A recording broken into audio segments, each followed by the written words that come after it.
Local productions seen on Delta College Public Media are made possible with support from viewers like you. Thank you.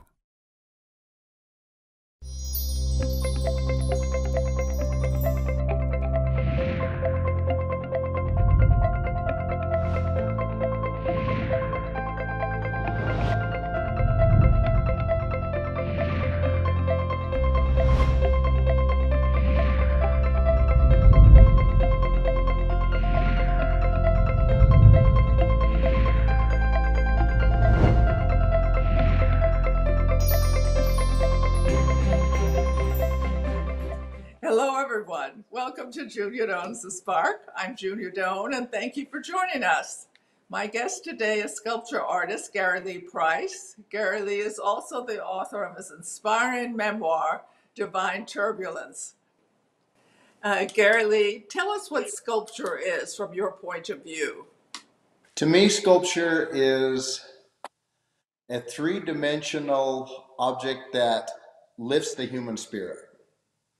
So much of sculpture that I've seen is representational. It's a child, right? It's a mother. But then there's all this Suvro work where they're hanging beams and this and that. Could you talk a little bit about what you think of that or where you fit in that range? Yes. My whole mantra for, at least 40 years of my 45-year career as a full-time sculptor has been lifting the human spirit through sculpture. And I believe that as artists, we have a responsibility to, from my point of view, lifting the planet, giving them something that makes the world a better, more peaceful, pleasing place. And so, and that includes all genres. That includes every form of three-dimensional art. That includes abstract art. That includes, figurative, all of it. Interesting. Would you say that spirit inside is the soul, or is a sense of aliveness? How do you think about it or feel it? For me personally, it's about life's experiences. That's the data that I have to draw from. And having a rather, I would have to say, tumultuous experience on this planet, especially in my early years, I draw from that and I try to rise above that. And so for me, it is a very spiritual inward search of, okay, what do I do with that information, that data? What's my perspective on it? And for me personally, how can I rise above that? And that's what I want to give my audience, is that there's I call it a divine orchestration to life. And that in spite of the crazy that happens, and I don't know anybody that hasn't had tumultuous experiences, in spite of that, how do we rise above that? It's kind of the Viktor Frankl, the Holocaust survivor, the idea that it's man's search for meaning. What is the meaning, even in tragedy? Would you mind sharing a little of your earlier life? I read your book. Searing. It's remarkable you have flowered as you have. And I can only credit your mother for that. Say a little bit that you feel comfortable saying about your early life so we can appreciate your wanting to connect with the spirit of life. Absolutely. When I was 6 years old, this happened in Germany at a military base. My stepfather murdered my mother and then took his own life. I experienced that in that I ran out of the bedroom and saw what had just happened. And then it was dealing with that memory and that experience for the next week until I was shipped back to America and found myself in Montpelier, Idaho in the first grade. And so you mentioned, yes, it was my mother, because this gentleman was a very jealous man. And so my mom and I consequently spent lots and lots of time together, and she would tutor me on art projects. Well, Mrs. Anderson in Montpelier, Idaho, my first grade teacher, a few days later after that vicious visual, she's holding up my paintings and drawings in class because she knew what had happened to me and said, "Look what Gary Price did." And so all of a sudden, with that going on in my little brain, there's this building up of a skill that I had that shifted my whole trajectory. It refocused me on something positive while I'm still trying to deal with that trauma. And then I'll just throw in there that within a few weeks of arriving in this new home in Montpelier, Idaho, I had a stepbrother that was 7 years older than myself, and he drastically resented my intrusion into this new home. So then for the next few years, there was every type of abuse. It seems incredible that your parents didn't sense your unhappiness anyway. So maybe you're a big actor too. I was scared, pardon my French, he was so good at manipulating me that I was literally scared for my life. And yes, I was a very good actor, hiding that because I knew that if I did not, I would be pummeled and beaten again and abused. And so, yeah. There must be something that people saw in you because individuals help, according to the book, which is your life. Individuals took you to the next step or the next open door. What do you think they saw? Do you think they saw your pain, your talent, your enthusiasm, your appreciation, or just none of those? I I believe, spiritual beliefs. Everybody has different perspectives on it and stuff. I believe somehow that we lived before we live now, and we're going to keep on living. I don't have the answers. I don't know exactly what that is. Is it reincarnation? I don't know. But I believe I came into this existence with a positive outlook, looking for good. And I believe Prior that life helped. Yeah, and a prior life. prior to that. And so somehow, even though these crazy things are happening, I'm looking for the good. And I see the good in even the negative. And that is what kept me going. The good was my art. The good was what my mom had gifted me with, Mrs. Anderson. And so, yeah, there was a positiveness I think that people saw. They definitely saw a talent because right off the bat, they're praising me for my artwork. That continued throughout all of my academia. So, so yeah, I think it was I call it a combo meal. There was a whole bunch of different factors that, and I've always loved people. I've always I love being with people. I love my privacy time, but also love people. So maybe they felt that energy also. So I learned from the book you're quite industrious, that you were mowing lawns effectively, and as a money, many have done that, but it's amazing to me that you would find the resources within you to organize that.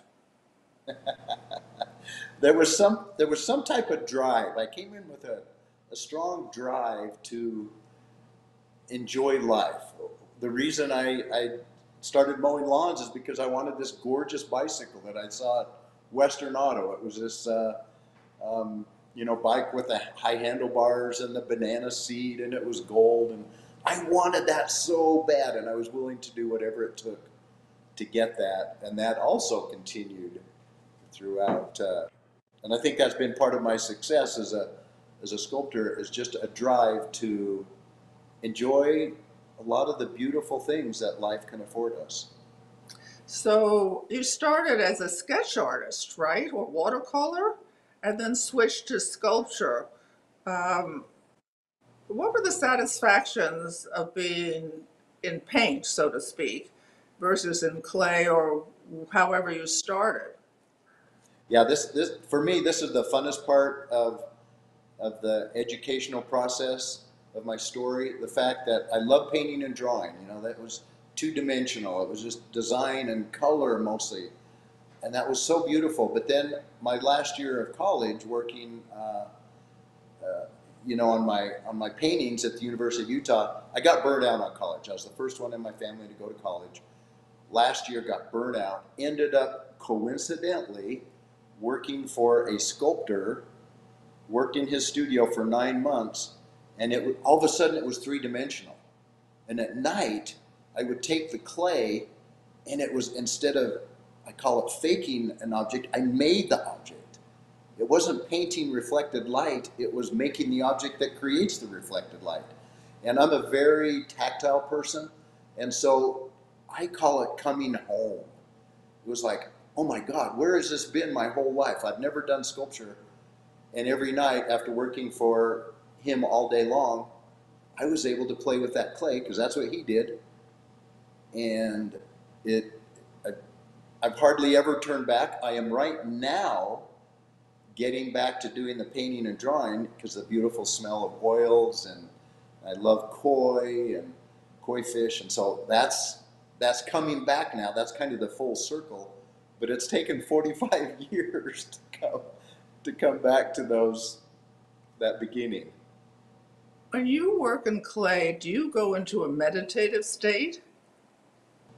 I do, in that I learned that the real creation process is not when I'm pushing the clay, it's when I'm out in my garden planting trees, planting bulbs, going on a trip. Something else that's when the real creative process is going. Then when I'm in the studio, it's almost automatisch. It's almost like cruise control. Things just happen because that data has already been put in there, and doing things mostly with nature, it reveals itself in a three-dimensional form.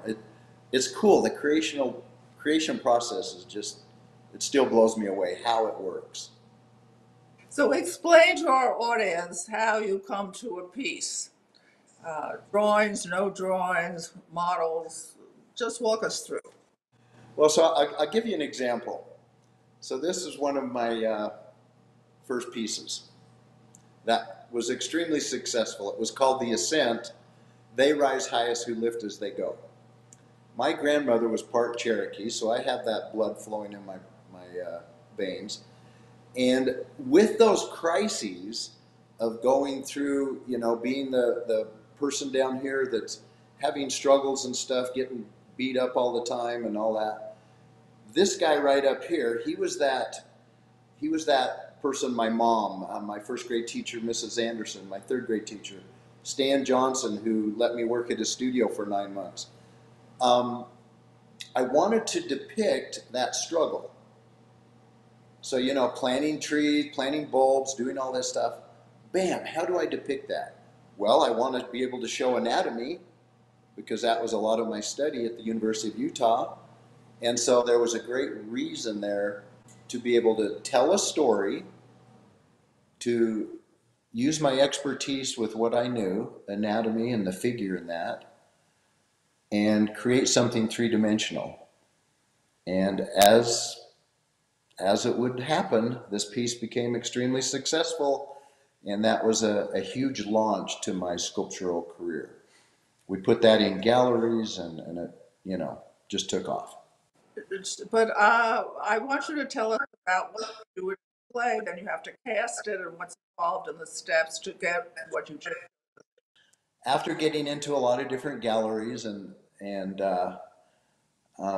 pieces are selling like crazy, it eventually got to a point where, and of course I was using other foundries to cast my work, it got to a point where I was spending all day at the foundry just, making sure that they got everything correct in the bronze. So after about, 15 years or so of doing that, I decided, hey, let's open our own foundry. Let's do this stuff so I can be hands-on right at my own place. So that's what we did. We started our own foundry, and it goes through a process of, you do the original clay. It's called the lost wax process. Of course, it's an ancient process. King Tut's mask was sculpted by an artisan that sculpted it out of beeswax. And then the next step is you put a material around it so that you can heat it up, and you melt the wax out. You pour the bronze into that heated material. In our case, it's a ceramic material. You chip off that ceramic, you sandblast it, you weld it all together, you patina it, you polish it, and you give it to the client. So it's about basically a 7-8 step process.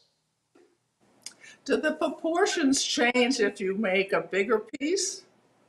I'm thinking of the Statue of Responsibility as you've done it in different forms, and the ultimate goal is big, tall, but Yeah, is the person on the ground or far away? Do you have to change the proportion at the top versus the bottom so to make it look harmonious or proper? absolutely. Proportions do change depending on your perspective, what your vantage point is, and that is something to always keep in mind. And then also, a lot of times, an artist will become emotionally involved in the piece, and they may not see something that needs to be corrected. For example, I'm working on a statue right now. I had my son come in last night and check it out, and the feet. He said, Dad, that foot looks just a little large, and here's something, and here's something. And sure enough, it was something I had overlooked. And so I love the idea that people can critique and see something, even though they may not be an expert in anatomy. Intuitively, we recognize when something is wrong. How wonderful of you not to take offense. Not a suggestion. I think one of our challenges as mankind is that we, end up taking things personally, and it's. But I've learned that it's worth it. It's worth the ego, putting ego aside and going, okay, what do you like about this? What don't you like about it? And I can take that data and I can either use it or not. Sometimes people say, well, I don't like the hair on that, or I don't like the way you did that. Well, maybe I do, and maybe I use it. But if it's something specific, that foot just looks too big. I should probably listen to that. Do people react differently to different your pieces, and how come? That's a great question. Through the years, it's been a 90% positive reaction. One of the things is because of having a tumultuous childhood, and when we started having children and that, I ended up doing a lot of children's sculptures. It was kind of like I was reliving my childhood through their lives, and our kids had a blissful childhood. We did some home ed. We traveled all over the world, showing them, the Louvre, all these different places. In homeschooling, I had them one day a week, all day long, and I'd make them memorize the bones and the muscles, and we'd go to museums, and they did projects. And so, doing children's sculptures, a lot of people would perhaps look at that and go, "Oh, that's kitsch. That's maybe not the highest form that you could be sculpting." For me, it satisfied what was in my heart and my soul, and I continued to do that. And I went with my grandson fishing the other day. He's there catching his very first fish. I will do a little clay study of that because it's cute. It's emotional. It's awesome. Lovely to hear. Would you mind mentioning a man's search and your work on responsibility? Give us the story, how that all happened. Absolutely. That is a beautiful story in that. Remember that piece I was showing you, this right here. The right here, the center part with the hands, that was the focal point of that piece. A gentleman came to me by the name of a representative of Stephen Covey, wrote 7 Habits of Highly Effective People. He loved my Oh, sculpture since it was hands that are connected. And he said, Gary, I knew Dr. Viktor Frankl, the Holocaust survivor. He had an idea. Having gone through the Holocaust, Victor said in his book, Man's Search for Meaning, we had our liberty, we had our freedoms. You in America, and Victor would come to the United States and lecture, in the 60s, 70s, 80s, all over the nation, around the world. Victor had this idea and he put it in his book. What if America, you have your Statue of Liberty, which represents those freedoms. What if you bookended, you talk about a big vision, a big picture. What if you bookended your nation with a statue of responsibility on the West Coast? And Dr. Covey said, that's never been realized. That never happened. That was just an idea, a thought that Victor had. Gary, would you be interested in designing that? And And my answer was, wow, what a challenge. How do you visually represent such a deep concept, responsibility, the ability to respond? Is that a full figure? Is it an abstract piece? It ended up becoming, for me, those two hands clasping, which to me represents responsibility in that we connect with each other. We're there for each other. We can assist. Sometimes we're the hand reaching up. We need assistance. Sometimes we get to grasp that hand that's reaching down to us. We get to lend that assistance. And so to me that represented it. I did the design of those two hands, put it in a large abstract figurative form. Dr. Frankel had passed away in '97, so there was only one way to find out if that design was viable, and that was to go to his wife, Dr. Ellie Frankel, in Vienna, Austria, and see what she thought about it. So myself and a small entourage flew to Vienna. We had pre-made an appointment. Dr. Covey told her that we were coming, and we showed her that design, and she overwhelmingly approved it. And here's one reason why, and here's the clincher of this story. She took me into his study where he literally penned Man's Search for Meaning in 9 days after getting out of the prison camps. He had purchased a sculpture in a marketplace that he had to put on layaway because he didn't have money at first. It was a sculpture called, he titled it The Suffering Man. It was a wood carving about 12 inches tall of a man reaching up to the heavens. He put this on his bookshelf. She said, Gary, notice the niche in Victor's bookshelf that he created and put that there. He had it there his entire life. And she told me this was so powerful. Victor always asked the question, where is the hand reaching down? Here's the suffering man, as he called this sculpture. Where's the assistance? Where's the hand reaching down? What's the meaning of what he had gone through? How does he get past this? And she said, you, my American friend, and this is one of the most sacred stories, experiences I've ever had in my life.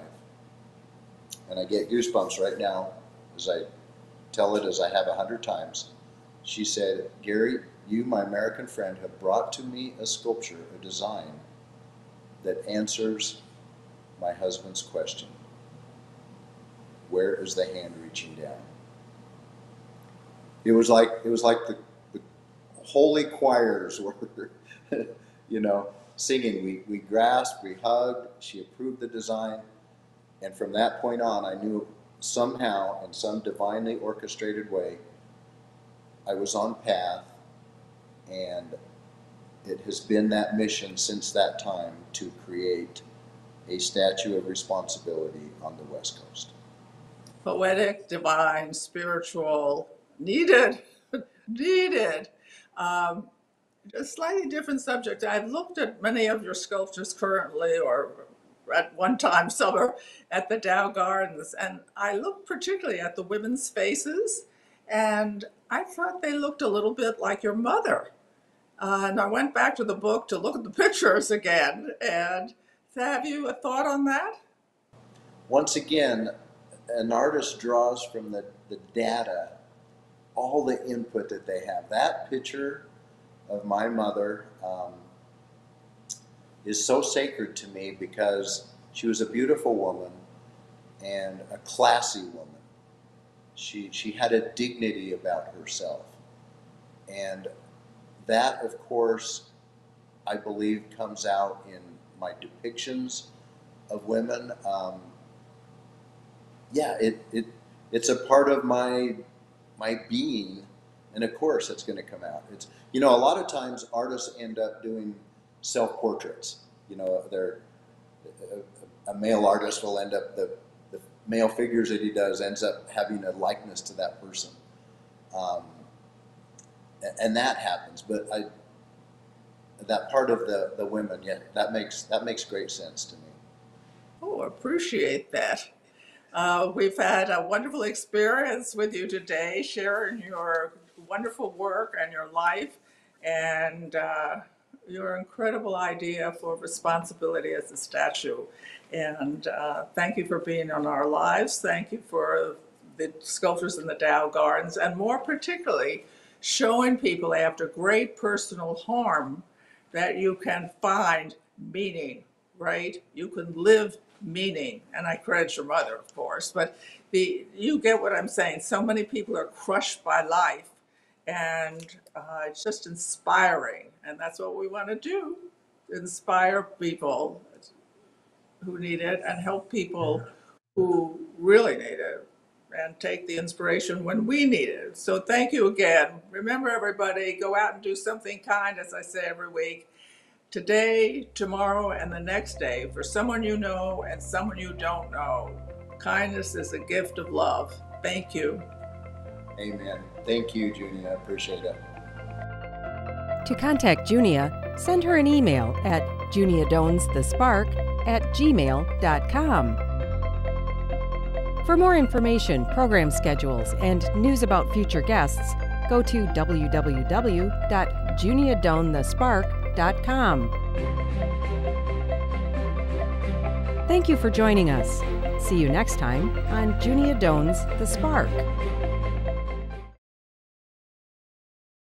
Local productions seen on Delta College Public Media are made possible with support from viewers like you. Thank you.